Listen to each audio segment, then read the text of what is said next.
Baik, Assalamualaikum warahmatullahi wabarakatuh. Selamat siang yang terhormat Bapak Bahar Amal, SPDMN, selaku dosen pengampu mata kuliah panel proyek literasi digital dan teman-teman semua. Di sini kami dari kelompok 2 akan mempresentasikan hasil produk yang sudah kami buat berupa sebuah website dengan judul Layanan Edukasi Masyarakat Mengenai Lalu Lintas yang biasa disingkat EduLintas. Sebelum masuk ke dalam pembahasan, izinkan saya memperkenalkan anggota kelompok 2 terlebih dahulu. Perkenalkan, saya Alia Aulia sebagai moderator.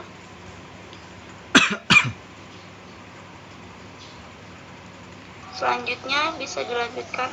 Saya Arif Fahroroji. Adalah saya.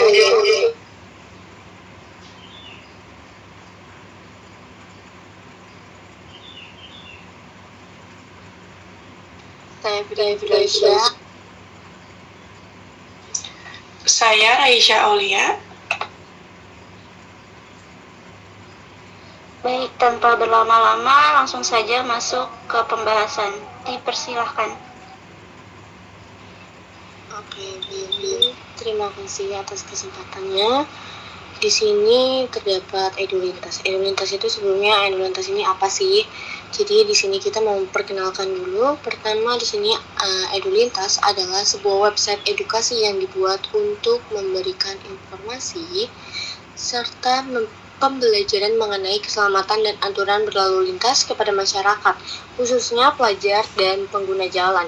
Website ini bertujuan untuk meningkatkan kesadaran akan pentingnya mematuhi peraturan lalu lintas serta memahami etika berkendara yang tidak baik dan benar melalui EduLintas, di mana pengguna dapat mempelajari berbagai materi yang dimana seperti pengenalan rambu-rambu lalu lintas, tata tertib di jalan raya, pentingnya menggunakan perlengkapan keselamatan, serta dampak dari pelanggaran lalu lintas, di mana penyampaian informasi dibuat secara sederhana, menarik, dan mudah dipahami agar dapat diakses dengan berbagai kalangan. Selain itu, website ini juga menyediakan fitur Frequently Asked Questions, di mana yang berisi pertanyaan-pertanyaan umum seputar lalu lintas beserta penjelasannya. Fitur ini membantu pengguna mendapatkan jawaban secara cepat tanpa harus mencari informasi dan berbagai sumber lain. Dengan adanya EduLintas, proses belajar mengenai lalu lintas menjadi lebih fleksibel karena dapat diakses kapan saja dan di mana saja. Website ini diharapkan dapat menjadi sarana edukasi digital yang mendukung terciptanya budaya tertib lalu lintas serta meningkatkan keselamatan di jalan. Boleh next selanjutnya. Oke, baik, di sini terdapat daftar gambar dalam website yang dimana di sini terdapat homepage ya, dan nanti mungkin di akhir kita akan menampilkan hasil record website kita. Boleh selanjutnya. Oke, baik, selanjutnya kita masuk ke latar belakang. Perkembangan teknologi digital memudahkan masyarakat untuk memperoleh informasi, termasuk mengenai aturan lalu lintas yang sangat berkaitan dengan kehidupan sehari-hari. Rambu lalu lintas berfungsi sebagai media informasi berupa petunjuk, larangan, peringatan, dan perintah untuk membantu pengguna jalan memahami aturan serta mengurangi pelanggaran dan kecelakaan. Namun, kesadaran masyarakat terhadap aturan lalu lintas itu masih rendah. Hal ini terlihat dari masih banyaknya pelanggaran seperti tidak memakai helm, melanggar lampu merah, dan tidak mematuhi rambu lalu lintas yang lainnya. Kondisi tersebut disebabkan karena kurangnya pemahaman masyarakat terhadap aturan dan sanksi dalam Undang-Undang Nomor 22 Tahun 2009 tentang Lalu Lintas dan Angkutan Jalan. Pendidikan mengenai tata tertib lalu lintas perlu diberikan sejak usia dini agar anak dan remaja memiliki pengetahuan serta kebiasaan berlalu lintas yang baik. Pemanfaatan teknologi sebagai media pembelajaran dinilai dapat membantu meningkatkan kesadaran dan kedisiplinan masyarakat. Selain itu, penyampaian aturan lalu lintas yang menggunakan bahasa hukum formal seringkali sulit untuk dipahami oleh masyarakat. Oleh karena itu, diperlukan media edukasi yang lebih sederhana, menarik, dan mudah diakses. Berdasarkan hal tersebut, kami merancang website edukasi lalu lintas bernama EduLintas yang bertujuan memberikan informasi mengenai aturan lalu lintas, jenis pelanggaran, dan prosedur penanganannya agar masyarakat lebih memahami hukum lalu lintas serta meningkatkan ketertiban dan keselamatan di jalan raya. Nah, kemudian ada ruang lingkup. Itu yang pertama, ada penyediaan materi hukum lalu lintas yang bersumber dari Undang-Undang Nomor 22 Tahun 2009 tentang lalu lintas dan angkutan jalan yang disajikan dalam bentuk ringkasan pasal dan penjelasan yang sederhana. Selanjutnya, penyajian informasi mengenai jenis pelanggaran lalu lintas, sanksi hukum, dan besaran denda yang dapat dikenakan kepada pelanggar. Selanjutnya, penyediaan infografis edukatif mengenai tata tertib berlalu lintas seperti penggunaan helm, sabuk pengaman, kepatuhan terhadap lampu lalu lintas, dan kelengkapan surat kendaraan. Pengembangan fitur simulasi dan kuis interaktif untuk menguji pemahaman pengguna terkait aturan lalu lintas dan prosedur penanganan pelanggaran. Selanjutnya, penyediaan panduan resmi mengenai prosedur setelah terkena tilang, termasuk penjelasan mengenai tilang, hak dan kewajiban pengendara. Kemudian ada penyediaan fitur tersendiri yang memuat pertanyaan umum masyarakat mengenai aturan dan pelanggaran lalu lintas. Dan yang terakhir, pengembangan website itu dapat diakses melalui perangkat smartphone maupun laptop dengan sistem pengelolaan materi yang dapat diperbarui oleh administrator website. Selanjutnya ada tujuan nih. Ini yang pertama, meningkatkan kesadaran dan literasi hukum masyarakat mengenai aturan lalu lintas berdasarkan Undang-Undang Nomor 22 Tahun 2009 tentang lalu lintas dan angkutan jalan. Kemudian yang kedua, memberikan informasi yang mudah dipahami mengenai pasal-pasal pelanggaran lalu lintas, sanksi, dan denda melalui media digital yang sederhana dan interaktif. Dan yang ketiga, membantu masyarakat memahami tata cara menjadi pengguna jalan yang tertib, aman, dan bertanggung jawab dalam berlalu lintas. Kemudian yang keempat, mengurangi angka pelanggaran dan kecelakaan lalu lintas yang disebabkan oleh rendahnya pemahaman masyarakat terhadap aturan lalu lintas. Selanjutnya, menyediakan media pembelajaran digital yang dapat diakses dengan mudah melalui smartphone maupun laptop sehingga edukasi hukum lalu lintas dapat menjangkau seluruh kalangan masyarakat. Dan yang terakhir, memberikan sarana edukatif yang interaktif melalui simulasi dan kuis agar masyarakat itu lebih memahami penerapan aturan lalu lintas dalam kehidupan sehari-hari. Selanjutnya dilanjutkan oleh rekan saya. Baik, lalu kita masuk ke dalam bab 1, ada produk yang dihasilkan. Website ini menyediakan layanan edukasi lalu lintas digital yang interaktif dan informatif. Halaman utama menampilkan infografis ringkas tentang fitur unggulan. Konten meliputi pusat informasi terpadu, ringkasan pasal pelanggaran beserta sanksi atau denda, edukasi praktis lewat ilustrasi, panduan menjadi pengendara bertanggung jawab, dan langkah penyelesaian setelah terkena tilang. Terdapat FAQ untuk menjawab pertanyaan umum termasuk soal pengendara yang merasa kelengkapan lengkap namun tetap ditilang, dengan penjelasan objektif mengenai kesalahan pengendara atau memungkinkan penyalahgunaan wewenang. Ada juga tebak-tebakan interaktif, rekreatif, edukatif untuk menguji pemahaman. Semua fitur disusun sistematis agar pembelajaran informatif, transparan, dan mudah diakses.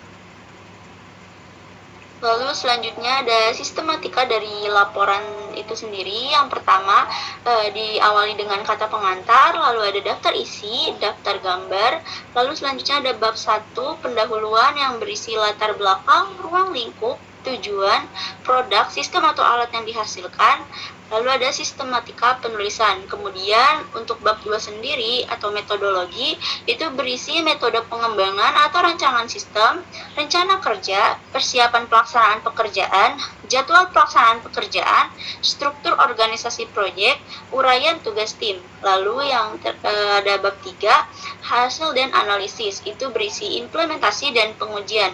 Lalu yang terakhir ada bab 4 atau penutup, berisi kesimpulan dan saran. Lalu selanjutnya masuk ke dalam bab 2 yaitu metode pengembangan. Website EduLintas dibuat sebagai aplikasi satu halaman atau single page application yang fokus memberi informasi edukatif dan interaktif tentang lalu lintas. Untuk teknologi yang dipakainya yaitu berupa struktur halaman menggunakan HTML5 dengan elemen semantik seperti header, main section, footer supaya susunan rapi dan ramah mesin pencari atau search bar. Lalu selanjutnya ada tampilan sendiri menggunakan file style CSS untuk mengatur layout responsif memakai grid dan flexbox. Lalu untuk interaksinya sendiri menggunakan JavaScript murni atau Script.js yang mengatur logika kuis, penghitung statistik, dan navigasi dinamis. Lalu selanjutnya masuk ke dalam fitur utama dan cara kerjanya. Navigasi dinamis atau navbar dengan tombol hamburger seperti garis 3 di pojok kanan agar mudah dipakai di ponsel. Lalu ada statistik interaktif, angka-angka menggunakan atribut data-data target di HTML yang dibaca JavaScript untuk membuat efek angka naik secara bertahap. Lalu selanjutnya untuk pengelompokan materi sendiri, konten edukasi dibuat berbentuk seperti sebuah cards atau kartu dan dibagi kategori seperti pesepeda, kendaraan bermotor, dan panduan tilang. Lalu untuk kuis interaktifnya menggunakan JavaScript dengan mengelola state sederhana untuk berpindah antar panel kuis, yaitu mulai, soal, umpan balik, dan hasil, dengan mengubah properti display pada elemen. Lalu untuk pertanyaan kuisnya dimasukkan secara dinamis ke dalam elemen pilihan atau quiz option lewat JavaScript. Lalu untuk FYQ-nya sendiri, akordion, pertanyaan dijadikan panel lipat sehingga informasi bisa dilihat atau ditutup tanpa memenuhi layar. Selanjutnya, untuk pengalaman pengguna dan optimasi. Nah, huruf yang dipakai dalam website ini menggunakan Google Fonts Inter agar teks mudah dibaca di semua ukuran layar, baik handphone maupun komputer. Lalu untuk gambar dan ikon sendiri, ilustrasi dan emoji dipakai untuk memperjelas dan membuat tampilan lebih menarik. Lalu untuk SEO dan preview menggunakan meta text termasuk open graph ditambahkan supaya tampilan ketika dibagikan ke dalam media sosial seperti WhatsApp itu terlihat lebih profesional. Selanjutnya akan dilanjutkan oleh Raisa. Baik, selanjutnya ada rencana kerja. Jadi, ide pembuatan website ini berasal dari usulan anggota tim yaitu Della yang menginginkan adanya media pembelajaran lalu lintas yang mudah diakses dan informatif. Materi dalam website mencakup aturan berkendara untuk sepeda motor, mobil, dan sepeda, seperti informasi mengemudi, rambu-rambu lalu lintas, etika berkendara, dan keselamatan di jalan. Dan juga ada tahapan kerjanya. Yang pertama itu mengumpulkan data dan materi aturan lalu lintas, yang kedua mendesain konsep dan tampilan website, yang ketiga membuat serta mengunggah konten edukasi, yang keempat melakukan evaluasi dan perbaikan website, yang kelima mempublikasikan website sebagai media pembelajaran digital. Baik, selanjutnya akan dilanjutkan oleh rekan saya.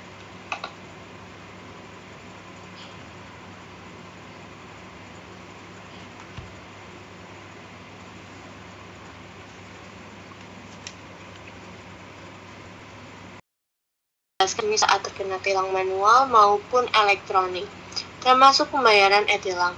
Lalu yang terakhir terdapat kuis interaktif terdiri dari 10 soal untuk menguji pemahaman pengguna terhadap materi lalu lintas. Sebentar. Baik, di sini selanjutnya terdapat frequently asked question, yang dimana menyediakan jawaban cepat atas pertanyaan umum seperti denda, SIM, helm, SNI, dan aturan berkendara. Boleh slide selanjutnya.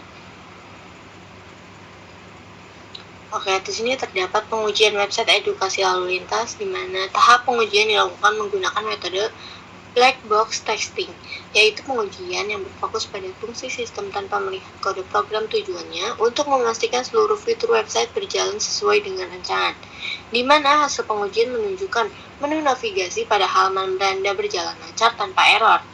Lalu, materi pada halaman informasi pengguna jalan dapat ditampilkan dengan jelas dan lengkap. Lalu terdapat panduan tilang berhasil menampilkan prosedur e-tilang secara sistematis.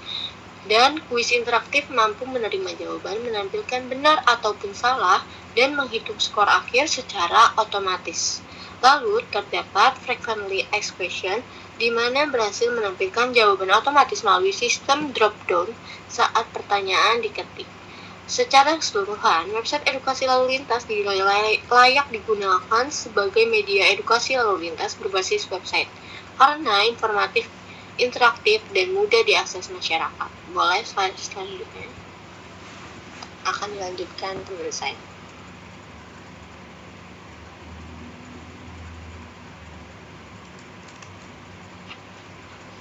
Oke, selanjutnya ada kesimpulan, yakni EduLintas merupakan website edukasi lalu lintas berbasis web yang bertujuan untuk meningkatkan pemahaman masyarakat terhadap aturan lalu lintas sesuai dengan UU Nomor 22 Tahun 2009. Website ini dibuat menggunakan L5, CSS, dan vanilla JavaScript dengan konsep fitur utama meliputi informasi penggunaan jalan, panduan menghadapi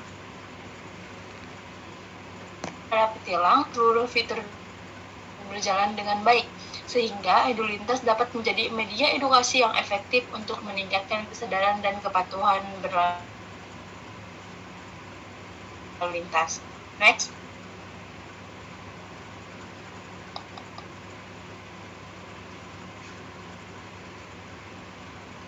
Selanjutnya saran. Materi ini perlu diperbarui secara berkala sesuai dengan aturan lalu lintas. Penambahan pilihan bahasa dan memperluas atau database disarankan.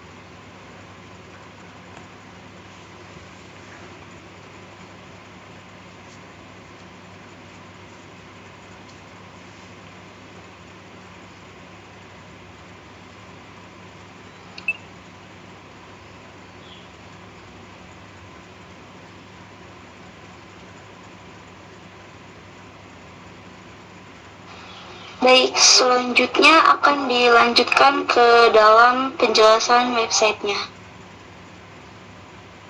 Selanjutnya ini tuh platform panduan lengkap keselamatan berkendara, pahami aturan lalu lintas, kenali sanksi, dan wujudkan jalan raya yang lebih aman untuk kita semua. Nah di nasional di data tahun 2023 itu ada 152.000 lebih.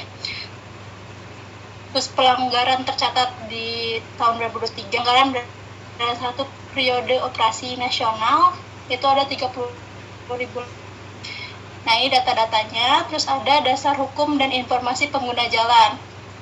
Nah di sini ada informasi untuk pengguna sepeda ya. Ini ada aturan bersepeda menurut hukum. Di sini udah dijelaskan sama penjelasannya juga. Di sini ada kewajiban bersepeda, kelengkapan sepeda, dan larangan bersepeda. Nah, terus ada sanksinya juga. Selanjutnya, nah ini juga buat pesepeda tunarunggu. Terus ada kendaraan bermotor atau mobil. Di sini juga kita udah menjelaskan sesuai dengan Undang-Undang Nomor 22 Tahun 2009. Nah, di sini ada wajib memiliki SIM. Ini udah ada penjelasannya. Wajib bawa STNK dan terus ada rambu, marka, dan etika beserta penjelasannya. Nah, di sini juga ada larangan penting keamanan, ada berkendara dalam keadaan mabuk alkohol atau obat, main HP saat berkendara, terus ada aksi balap liar dan melebihi batas kecepatan, terus membawa barang berlebihan. Nah, ini juga ada contoh kasusnya, bisa dilihat teman-teman. Selanjutnya di sini ada panduan menghadapi tilangnya. Nah, ini kalau misalnya gimana caranya menghadapi tilang. Nah, di sini ini bisa kenali petugasnya, terus pahami hak Anda, terus terima surat tilangnya, bayar via e-tilang, dan kewajiban berkendaranya. Terus ada simulasi dan kuis interaksi. Nah, di sini tuh ada kuis teman-teman. Nah, kita mulai kuisnya. Nah, kita jawab apakah Ini pertanyaannya, apa yang paling tepat dilakukan jika terkena tilang padahal Anda merasa surat-surat sudah lengkap? Nah, ini ada optionnya. Kalian boleh pilih, misal saya pilih ini, marah-marah. Nah, ini berarti jawabannya salah ya teman-teman. Jadi ini aja penjelasannya kalau jawabannya salah. Nih, misal contohnya kayak gini. Terus kita lanjut. Pertanyaan kedua mengenai denda, misal kita ngasal aja ini, nah ini salah lagi pertanyaan teman-teman. Ini ada 10 pertanyaan dan nanti di akhir ada skor. Terus ada ini evakinya, pertanyaan yang sering diajukan. Ini misal ada saya lupa membawa SIM atau SIM saya sudah mati. Di sini kita langsung ada jawabannya. Nah, ada sanksinya itu di sini ada 250.000. Kalau nggak memiliki SIM ada 1 juta. Terus ada di sini juga berapa sanksi jika pengemudi atau penumpang motor tidak memakai helm. Nah, di sini jawabannya. Begitupun yang lainnya ya teman-teman. Sudah sekian web yang kami buat.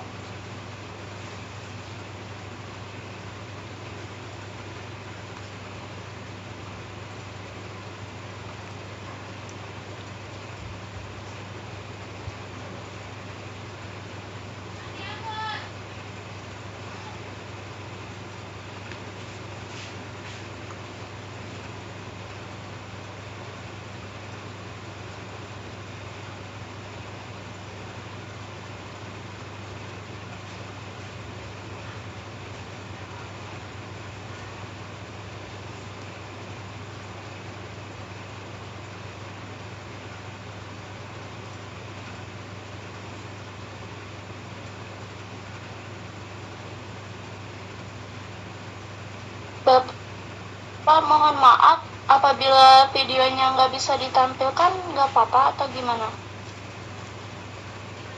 Iya, nggak apa-apa Mbak, yang penting nanti dikumpulkan ya ketika di GCR, nggak harus sekarang kok. Makanya tadi saya bilang ada beberapa misalnya kalau misalnya belum semampunya kalian, maksudnya progresnya sampai hari ini gitu ya. Tapi nanti ketika ini harus ini selesai ya, ketika pengumpulan terakhir di GCR. Silakan kalau udah bisa ditutup Mbak. Baik, sekian dari kelompok kami. Sekian dari kelompok kami. Pergi ke taman membawa bunganya indah berwarna merah. Terima kasih atas perhatiannya semua. Mohon maaf apabila ada salah. Wassalamualaikum warahmatullahi wabarakatuh.